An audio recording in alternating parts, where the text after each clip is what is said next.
Thank you, Martin Croft, Rector Magnifico Wageningen University, Mr. Mayor, Ambassador Gerda Verburg, Permanent Representative to the Netherlands to FAO, fellow professors, students, distinguished guests. Having lived more than 30 years in the academic world, I am always happy to return to it. Since there is a lot of things that I want to share with you today, I'll be reading my speech. I am especially honored to have been invited to speak at this 95th anniversary and sign a new memorandum of understanding to renew the cooperation within our two organizations. In the fight against hunger and malnutrition, partnership is absolutely essential. No single government, international agency, or university can do it alone. Each of one has a different contribution to give. And I am convinced of this. That's why, since I took office in January 2012, strengthening existing partnerships and building new ones have been my top priority. Netherlands is supporting our effort to approve in FAO's governing body strategies for partnership with civil society and with the private sector. A proposal for partnership with the academia and research institute will follow. Ladies and gentlemen, Wageningen University and Research Center has made important contributions in the fields of food, nutrition, and agriculture during his existence. It has also supported both the development of industrial agriculture and small-scale production. This is very important, as I believe there is room for both agriculture models in the world today. In fact, we need both of them, big and small-scale farmers. Ver itself developed the styles of farming approach that recognize that different agricultures can and do coexist in rural areas of many countries in Latin America, Africa, and Asia. Just last week, I was on mission in Uganda and Malawi, two countries where the importance of family farming is quite visible. Over 80% of the population in those two countries live in rural areas and basically depend on agriculture. In this context, the importance of family farming is twofold.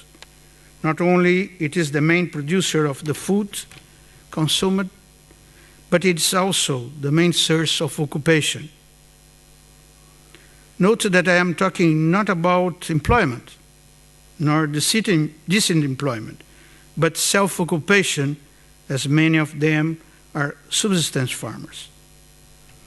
The importance of family farmer, not only as producer of food, but also as provider of occupation, will certainly be further discussed during the International Year of Family Farmer that will be celebrated in 2014. FAO's mission to contribute to ending hunger in the world is as valid today as it was in 1945, when it was created. But the challenges are different today. Let me mention the most obvious. 70 years ago, the world devastated by World War II did not produce enough food for all. Increasing output was the natural way to feed the world.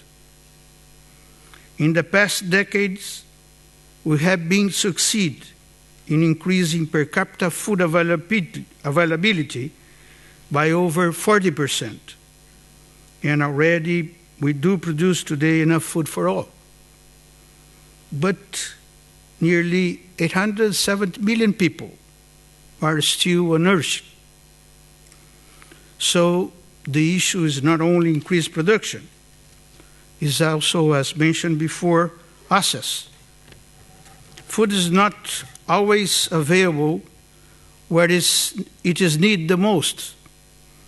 This is especially shocking since over 70% of the food-insecure population live in rural areas of developing countries.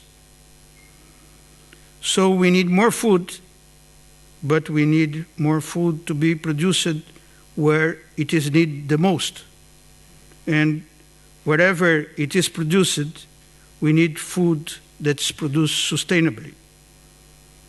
That's why, since joining FAO a little over than a year ago, I have been leading a fundamental transformation. As part of this, we started a strategic thinking process to determine the future direction of our priorities. And we agreed and approved last year 5 strategic objectives to be pursued. First, ending hunger. That's the core mission of FAO. Second, increase production in a sustainable way. Third, reducing rural poverty. Fourth, improving food systems and their fairness. 5, increase resilience to external shocks. We also have a 6th objective aimed to guarantee the quality of our technical work and service, public goods that FAO produce.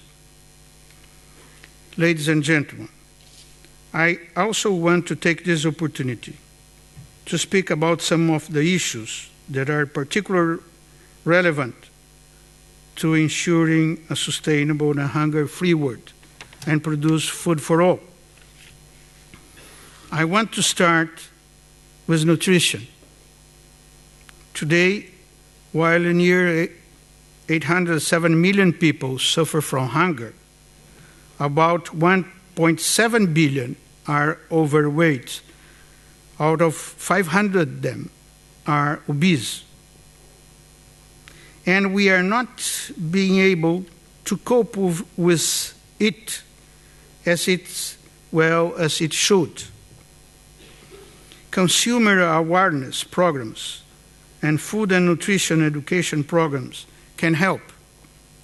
But it's not only about consumers. What food is produced and how it is marketed has an important impact on nutrition. And these are decisions that lie mainly with the private sector. There are already many voluntary agreements in place to reduce fatty acids in food, but we need to take that one step further. We need to integrate nutrition strategies formed with the inputs of a society as a whole. Private sector and consumer organizations need to work together.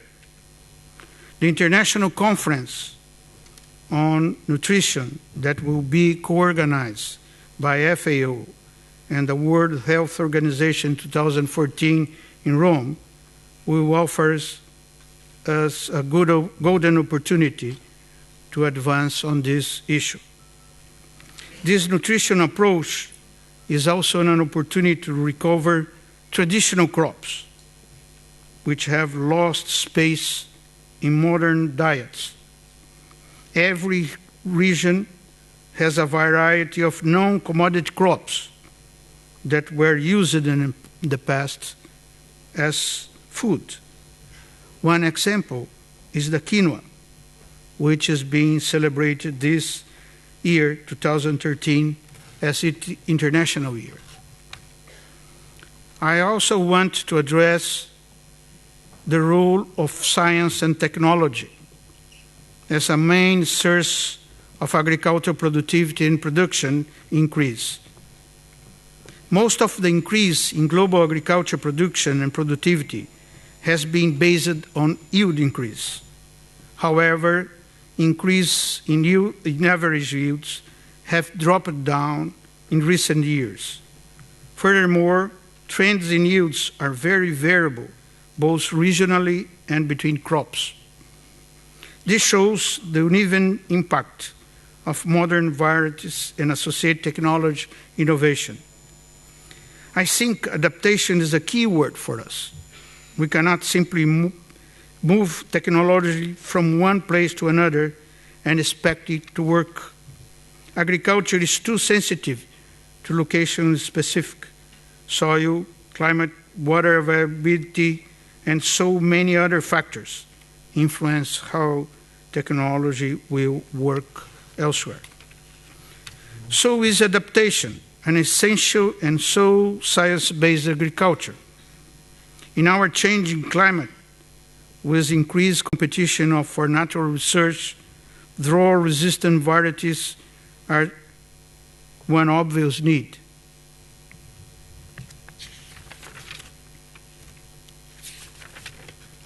Sustainability is another key word.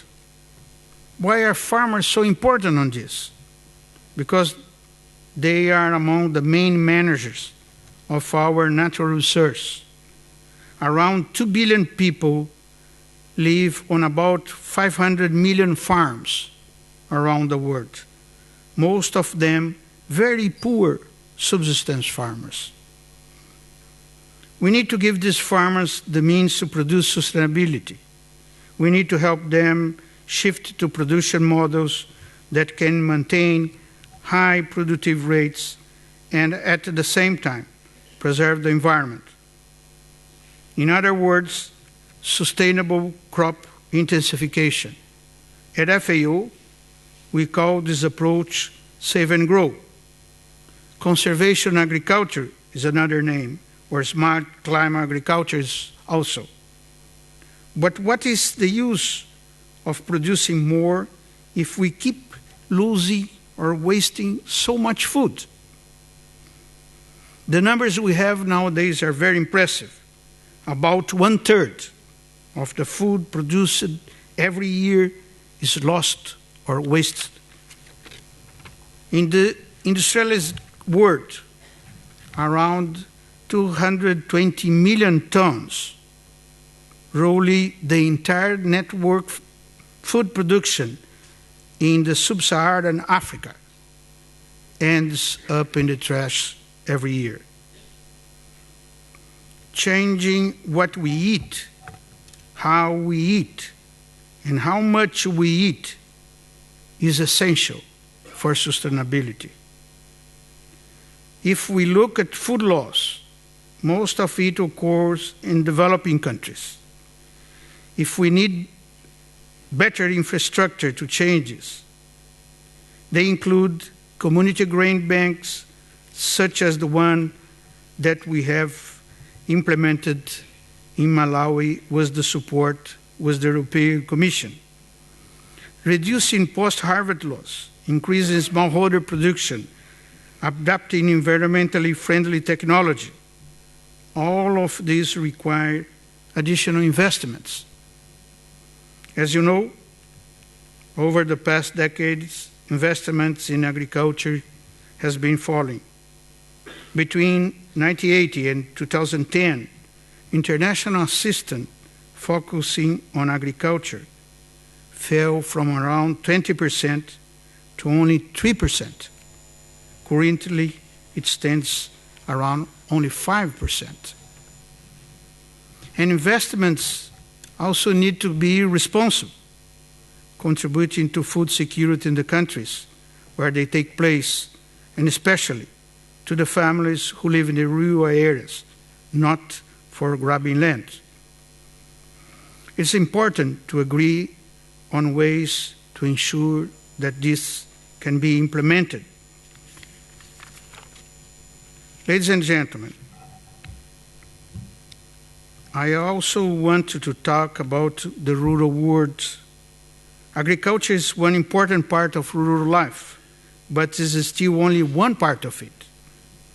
Poor families know this well, and we are seeing more and more how, whenever they can, they diversify their work and forms of income generation. One challenge is to integrate agriculture development into broader rural development so that development is sustainable and can lift rural people out of the food insecurity and extremely poverty. Agriculture alone cannot do it. Poor families often needing additional support through social protection, including cash transfer programs and food for work programs as we are implementing in Africa, especially in the Sahel and the Horn of Africa. And whenever we can, we should link productive and social policy. This causes many win-win situations as we see nowadays in most Latin American countries. For example, money injected directly into rural communities can help boost local production by creating demand. If smallholders can increase their production to meet this additional demand, then we have new markets for smallholders, we help the local economy to move, and we increase the availability of fresh food, which is healthier and has lower costs. Small-scale production can also be used to provide food for social programs, as the school meals programs, a program that is being tremendous success in many Latin American and now in African countries. One final word on rural life. In recent decades, rural areas have become older, and in many cases, such as in several African countries, predominantly female. This brings us to challenge. First, empowering women in all aspects of rural life and food security. This means providing women with the rights, policies, tools, and research they need for their role. Second, the need to offer rural populations, especially the rural youth, opportunity to stay in the rural areas. Among other factors, migration to cities can be explained by the lack of decent jobs in rural areas and the appeal of the city lights. This movement is unsustainable because of the pressure it puts on big cities. There is a lot more to be said, but this would be subject of a whole new conversation. Mr. Kropf, it's been a real pleasure and honor to be here with you today. I look forward to increased cooperation between our two institutions. I thank you all for your attention.